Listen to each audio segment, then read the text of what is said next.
ఏమాత్రం అల్పమైన దానవు కాదు. మీకు 5:2 అందుకే అన్నాడు, అక్కడ రాయించాడు. ఎక్కడ పుడతావయ్యా? యెరూషలేము పట్టణం పరిశుద్ధ స్థలం, పరిశుద్ధ పట్టణం, మన యొక్క పూర్వీకులందరికీ కూడా ఎంతో ప్రధానమైనటువంటి పట్టణం. అక్కడొద్దు. ఎక్కడ పుడతావు? బెత్లెహేము. ఎవ్వరు చూడనటువంటి స్థలం, ఏ సౌకర్యాలు లేని స్థలం. చూసారండి, ఆయన రాయించాడు. ప్రవక్తలు వాళ్ళంతలో వాళ్ళు రాసింది కాదు, ఆయన రాయించాడు. తన పుట్టుక, తన మరణం, తన జీవితం అంత ఎలా ఉండాలి అంటే, ప్రతిరోజు నా శరీరంలో ఉన్న ప్రతి అవయవం దేవుని కొరకు నలగొట్టబడాలి, వాడబడాలి.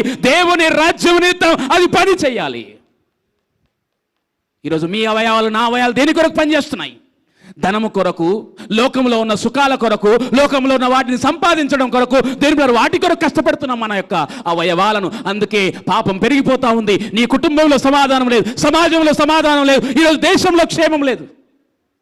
ఎందుకంటే ఏది దేని కొరకు వాడబడాలో అలా దాని కొరకు కాకుండా ఈరోజు స్వార్థంతో వాడబడుతున్నాయి మన అవయవాలు.